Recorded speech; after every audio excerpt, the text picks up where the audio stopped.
Hi, my name is Stephanie Anderson, and I am a foodie for Jesus.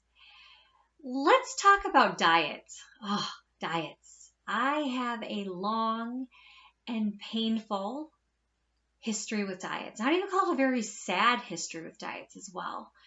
You know, a typical diet, or a lot of times I'd refer to it as a food plan or a way of eating or something else. I never really wanted to.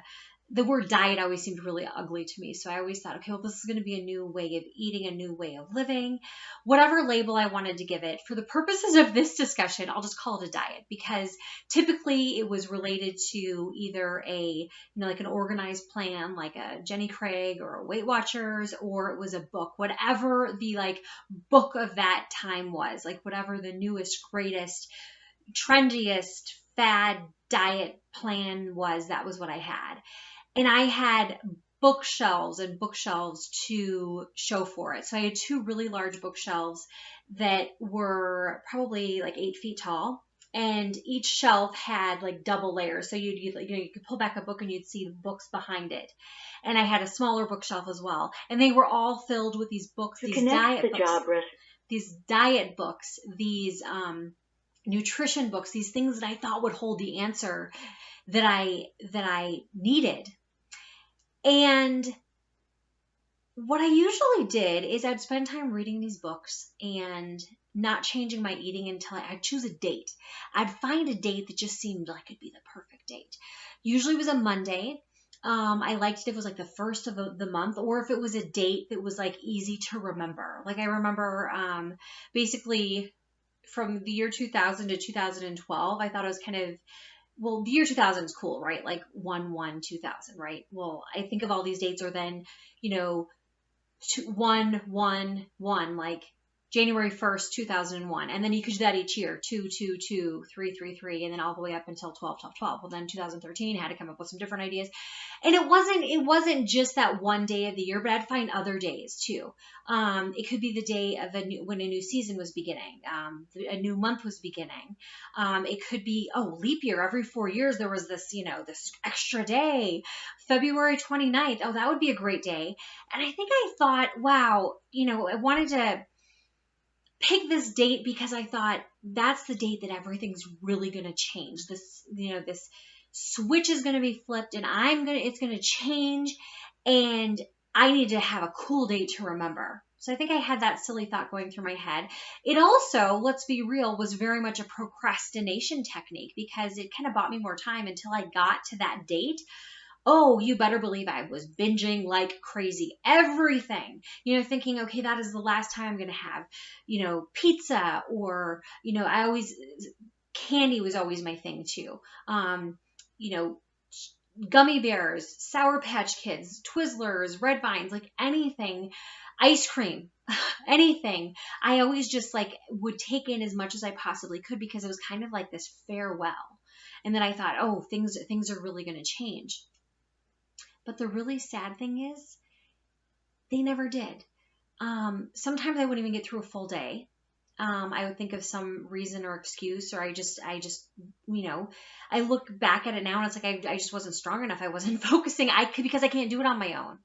Um, and I was looking for these answers in these plans. And, there were some days where I'd start a new plan. I wouldn't get through a full day. Sometimes I'd get through a few days.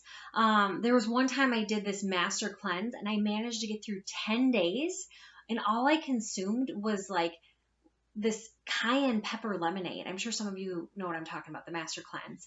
I did that for 10 days. So it was that. And then I had kind of this concoction of like Epsom salt too. But it was just this lemonade was the main, source of nutrients over the course of 10 days. And I thought after 10 days of doing that, wow, eating like a normal, healthy, nutritious food. Oh, I thought that would definitely be easy. And I went back into some of the old patterns. So the master cleanse was actually an example of 10 days that I would call that successful. But it wasn't that change. It wasn't that really difficult kind of boot camp that then changed everything else afterwards. Because very quickly I fell back into old patterns. And in the cases when I tripped up right away, or at some point, inevitably I tripped up. What did I do then? I binged. Like, that was the answer. Well, wow, I didn't get it right. Well, I might as well just really, really just, eat everything. Sometimes it's because I was disappointed. I always had some sort of reason. I had some sort of rationalization, some sort of an excuse that I would use as to why it didn't succeed. So I would binge some more. And then what would happen? The next big diet, the next big fad, the next big thing would come out. So sometimes it was based on a book. Sometimes I would create my own plan based on what I thought would work for me. I thought, oh, well, if I design my own plan, it'll work. And I have several extensive spreadsheets of things I was going to use for tracking, because I like tracking. I like data. I thought, oh, well, if I have all this stuff to, when I design it myself, it definitely will work. And same thing. It didn't. And I felt like each time there was just more disappointment. I felt like more and more time and effort put into each subsequent plan with the hopes that this time I'm going to get it right. But if the definition of insanity is doing the same thing over and over and over again, expecting something different to happen, then I absolutely was insane. I would try to think that it wasn't the exact same thing I was doing. I was changing up. I was like going to crack the code so it would be successful this time. And it never would. It never would change. And I know I'm not unique in this. And I know if you've talked to pretty much any woman who has struggled with, whether it's, their relationship with food or weight or body image or anything, they, like in that area, can probably provide you a list of things that they have tried and diets that have failed them and things that haven't worked.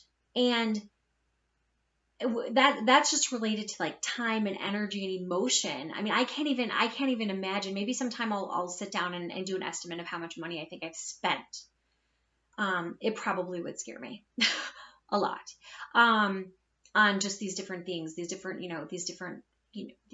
things I thought would be the answer.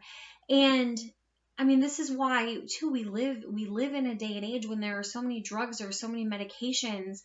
There are people dying from things that are the result of poor food choices and symptoms and aftermath of making these poor food decisions, because it is something that is, it's not just you pick up a diet book and then that changes everything.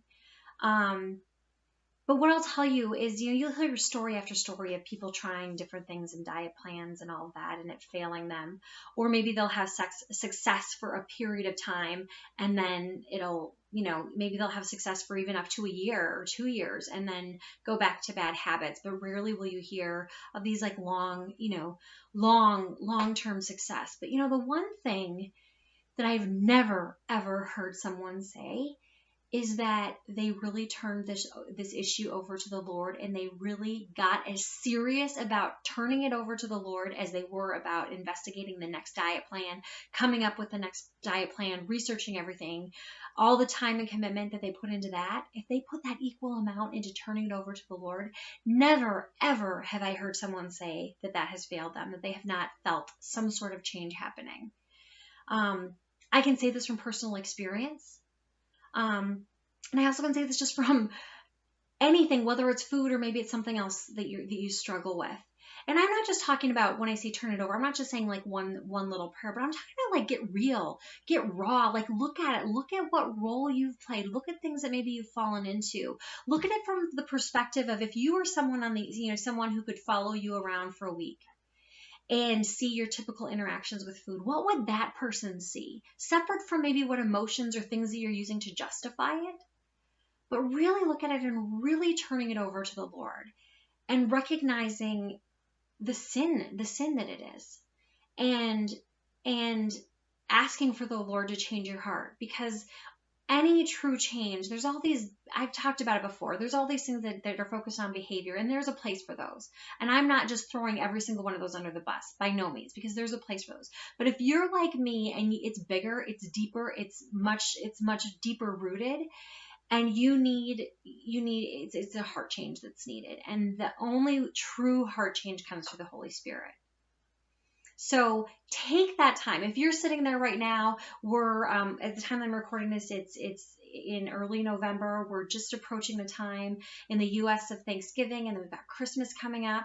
And if you're already thinking about and planning, okay, what is that New Year's resolution diet you're going to follow?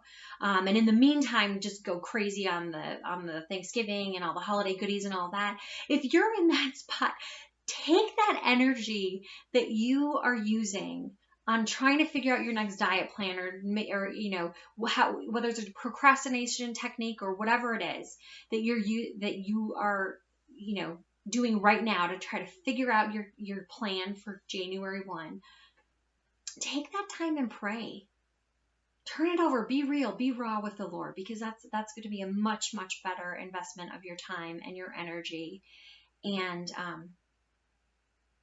much, much, much bigger picture. So take that time, pray, spend time in the Word. There's so much out there around self-control, around change, even around eating and food. So I encourage you to check that out. So thank you so much for joining. In a future video blog, I'll go a little bit more into more of the tactical stuff. I'm going to talk about praying, turning it over to the Lord, and give some examples, but I want to get a little bit more tactical about that, about what that looks like and what that has looked like for me. So thanks again for joining. I look forward to next time.